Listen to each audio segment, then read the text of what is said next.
Hello, I am Thomas Gottron and I wanted to talk about the dynamics of linked open data sources. Well, the motivation for such a talk is actually quite obvious because it is sufficient to take a look at the famous linked data cloud diagram and to see how it has changed over the time. And what you can see there is that you have simply also already a lot of growth in volume. So there's much more data out there by now. But it is more than just the growth in volume that we have to deal with when we're talking about evolving linked data. We have looked into more detail of particular data sources, and we have been checking how much volume does each individual data source actually provide to the linked data cloud. And if you plot this volume and how they have contributed over time, you see here with every color indicating one data source that the volume per data source is actually changing over time for many of these data sources. So this means that at some moments in time a data source is providing more information, at other moments in time it's providing again less information. And with this change of composition we can definitely tell that there is some additions and deletions of informations as well. And if you still look deeper into the data, you will really see that the data changes. So there is also in the representation of the information, there are changed values and changed statements as well. Now, what is the effect of these changes? In particular, what is the effect of indices and caches that you're using over linked data? Well, the accuracy of these indices, for example, is decreasing a lot over time. In this plot, you see the accuracy of different indexes that we have built over linked data. And you see that the accuracy over time is decreasing down to a value of between 0.4 and 0.6 of macro average F1 value. So this means that you really have an impact on the accuracy of indices if you do not take care of the evolving and dynamic data that is out there. And you really have to keep your indexes up to date. So if you have your evolving data and if you also have an index that you're building over this evolving data, now the easiest thing that you could do would be just always keep your index perfectly up to date, but given also the volume of data out there, this is becoming less and less feasible. So one thing that you would actually do is you would like to prioritize and you would like to know which of the data sources out there would I have to check more frequently and update more frequently to be sure that I get all the changes that they have provided. And to be able to judge this, what I would need to do is to basically track each individual data source over time and be able to tell how dynamic it is, how much change does it provide over time. As a first thing now, I would like to take a look at change metrics because they're well established in the field of analyzing RDF datasets. So what is a change metric? A change metric you can think of as a function which takes two RDF datasets, here visualized using x1 and x2, and it is taking these two datasets and it's basically comparing them and is giving a numeric expression for the distance or how different the two datasets are. This is typically some positive value or at least some non-negative value that tells you how close are the datasets to each other. To give you a concrete example, there is the Jacquard distance, which basically takes the size of the intersection of two datasets, divides it by the size of the union of the two datasets. That would be the Jacquard similarity. As we're looking for a distance here, you subtract that value from 1, and you get a distance value, which allows you to compare datasets. Now, the question is if this is already suitable to measure dynamics. Because if it was, we don't have to address this topic anymore and we can just use what's out there as change metrics. Well, our argumentation is here that basically it's not sufficient. I will give you a toy example which illustrates that. So for this toy example, we're modeling the authors of this paper, which are Ansgar, Gert, Thomas, and Renata, and their association to the institutes where they're currently working. In this case, Ansgar is a member of the Institute ZBW, and Gert, Thomas, and Renata are members of the Institute West. Now, after some time, Gerd is actually leaving the institute and he has joined another institute, the Institute Paluno. Now, if you compare these two snapshots of the data that you have, well, what do you detect? As a change, you detect that there is a deleted statement, namely Institute West has member Gerd, and there is a new statement that actually describes the new association of Institute Paluno has member Gerd. So let's, for the sake of our example, assume that in the next step, Gerd is actually returning back to the Institute West. Now, we can again compare the second and the third snapshot of our data set that we're analyzing, and basically we just observe the inversion of the last changes that have been made. So now we have got the new assignment that Gerd is a member again of West, and it has been deleted that Gerd before was a member of the Institute Paluno. So far, so good. But if now, for example, we would compare directly the first and the last snapshot, so over a longer period of time, we would actually observe no changes at all. And that is exactly the point of change metrics. They are perfectly able to capture the differences between two data sets, but they cannot capture the dynamics, so the evolution of a data set over time. And that's exactly the reason why we have developed a framework for capturing and measuring linked data dynamics. So let's take a look at the requirements that we have. What we would like to have from a theoretic point of view is a kind of dynamics function theta. And this dynamics function theta that is supposed to quantify the evolution of a data set X over a given period of time. So let me illustrate that. Assume you've got a data set X which is evolving over time. Now here depicted just using different shapes for our database symbol. Now, if I would have such a function theta, then I could take a look at a certain time interval here between ti and tj. I could take a look at my function theta, which is continuously increasing because you can only put effort into evolving a data set. And I can check basically what are the values of this function theta at the 2 points in time which I'm interested and for which I want to quantify the evolution between these 2 points in time. I can take a look at the difference between the two values that I have, and this difference is giving you basically the dynamics as the amount of evolution that the data set has undergone in this time period. So the idea of that is actually quite nice. It's a theoretic one, and the problem that we had now is, well, it's very difficult to actually define such a function theta directly, because how would you come up with that?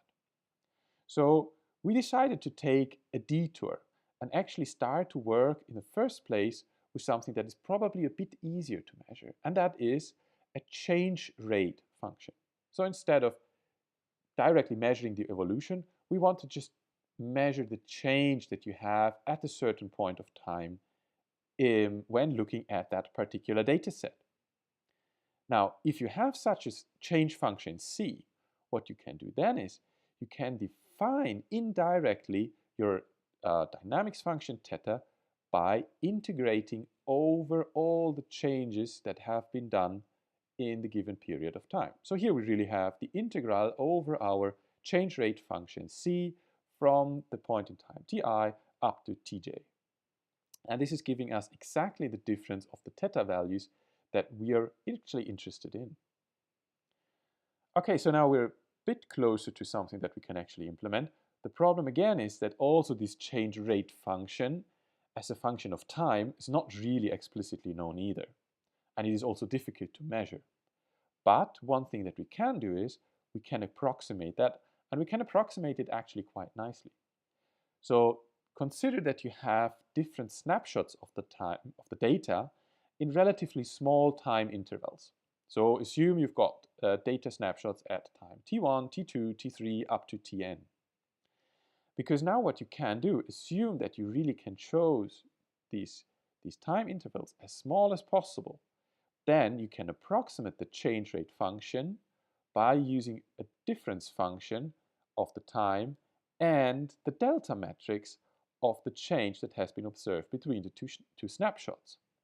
So if we take the delta change function between xti and xti minus 1 and divide it by the time that has passed, assuming that the time is getting smaller and smaller, then we would actually get to the change rate function, which is the derivative of our dynamics function. So this is the way how we can actually now get to values for this change rate function. And one of the simplest approaches that you can do to really approximate this change rate function is you can just assume that the changes that you have observed between 2 points of time, between 2 snapshots of the data, that change is relatively constant, and that is giving you a step function. And as such a step function, if you fit it under your curve, is even simplifying a lot this integral, and what you get is you have this discrete variation of our dynamics function, which boils down to an aggregation of the delta metrics, change metrics for all the snapshots that you have in time. The nice thing, and that's why we're calling it a framework, is you're free to choose whatever delta metric that you actually want. So this is allowing you to flexibly use different notions of change. And in particular, you can capture different types of change on different levels of the data that you might be interested in for your particular application scenario. So with this being settled, we have actually one more thing to add to it, and that is the use of decay functions. Because so far, the impact of evolution on the overall dynamics score that we are computing in the way that I have just presented before is independent of the moments in time where changes have actually happened. Now, in certain scenarios, you might want to focus on particular periods of time. For example, the recent past. Just assume you're working with index updates, then you might not care that much if a data source has been very dynamic and changing a lot about a year ago, but for the next update, you might want to know if it has been very dynamic and changing, let's say, in the last 3 weeks, or maybe an actually smoothed period over time. So what you can do here to solve this issue is you can actually incorporate a decay function f, which is assigning weights to all the moments in time. And now we're using again our continuous model for the dynamics function working with the integrals, because then you can really flexibly integrate whatever function f you are having in mind. Just to give you an example how that looks like, assume I've got such an exponential function f that is supposed to tell me that, well, all the changes which have happened closer to tj are considered much more important and to have much more impact on the dynamics score than the ones that were longer ago and were maybe happening closer to the point ti. Because now what I can do is I can simply multiply this weighing function f and the change rate function c, and this is giving me a new adjusted area under this curve f times c, and I can use this decay enabled variation of our dynamics measure. Just to show you how that really looks if you want to implement that into practice, now we're assuming an exponential decay function similar to the one that I have depicted before. So our exponential decay function is f of t equals e to the power of minus lambda t, where lambda is a parameter which allows you to influence how long you still want to give a higher importance to changes that have been in the past. If I incorporate that now into the continuous version of our dynamics score and dynamics metrics, then I can simply incorporate that directly into the integral. The only thing I have to take care of is that I have to use e to the power of minus lambda tj minus t, because in this way I'm virtually flipping around the function to really have more importance to the more recent moments in time. If I integrate it furthermore into our stepwise approximation of the change rate function, so we're now in the discrete world again, where we can work with the sum of the changes that we have observed, and there I am getting exactly the same form as I have it for the continuous version. Now then I am using the decay function for fixed moments in time, and these are exactly the times of the snapshots that I have actually observed. And this is now allowing me to give more importance to particular time periods. So let's take a look at some results. So what we did is we have used data from the Dynamic Linked Data Observatory, which is providing weekly snapshots of a fixed data set of linked data. And we have used 84 snapshots, which is approximately 1.5 years of time. And we have furthermore broken down these snapshots of data into individual data sources, which we have identified by taking a look at the pay level domain of the URIs, which were provided as context information. So the source on the linked data cloud, which was providing triples. And we have aggregated that, finding the 652 data sources. And we have looked at the dynamics of these data sources on a data level. So using exactly the kind of Jacquard distance that I have introduced before, and also when we're looking at the decay function and the decay variation of our dynamics score, I'm using also exactly this exponential decay function as mentioned before. So when looking at the largest data sources that you have in the data set, you see in this table that you have a few data sources which actually contribute a lot of the data to this Dynamic Linked Data Observatory data set, including such famous data sources like DBpedia. Now, without going into too much detail into all the data sources, I'm going to pick out a few of those, and I will just explain you what were exactly these dynamic scores that we observed and how do they align with the behavior of this data source over time. So let's start directly with DBpedia, as it is also one of the more famous data sources on the web. And here we had in the table a dynamic score of 55.71 and the decay version of our dynamic score of 23.42.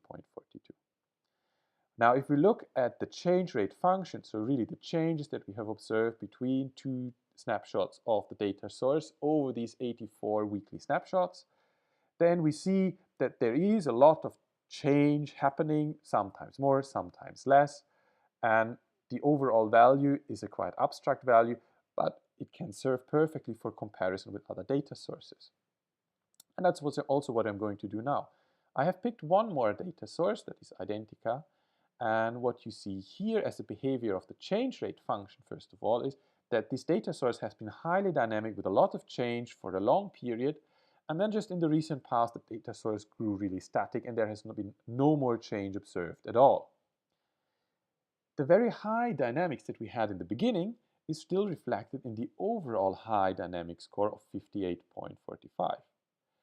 On the other hand, in our decay version, where we're giving more importance to the more recent changes, so the changes that are more to the right-hand side in our plot, what we can see there is that this decay version of the dynamic score is actually lower than the one of DBpedia and is only 18.48. An example where things are just the other way around can be found in the linkedct.org. So here we have seen that the changes at, let's say, roughly the first third of the observed period were lower than the ones of DBpedia. And you can also see that the overall dynamic score with 51.75 is lower than the one of dbpedia.org. On the other hand, when we're taking a look at giving at the decay version, so giving more importance to the recent changes, then we see that we get a higher score of 25.03. And that reflects very well that the recent time this data source has been much more dynamic and has exhibited much more changes. And as a last example, we're going to take a look at a data source which is less dynamic. So dbtune.org has an overall dynamic score of 20.9, and you also see that the general level of changes is very low. And also the decayed version, just paying attention to the recent changes, is pretty low with a value of 8.33. So to summarize, what we have done here is we have provided a framework which is able to capture the dynamics of linked data sources. This framework is configurable because you can incorporate different change metrics which give different importance to different things depending on your needs. Furthermore, you're allowed to incorporate a decay function which you can also define by yourself. And finally, we have shown with these illustrative examples that the values that you get, the relative values, are actually aligning very well with the intuition that you have when you're taking a look at the behavior of a data source. For future work, Well, one thing that we can do is we can find better approximations for this change rate function, something that is more sophisticated than this stepwise function approximation. And of course, we are going to incorporate this notion of dynamics in update strategies for when to actually perform updates on linked data indices and caches. Thank you.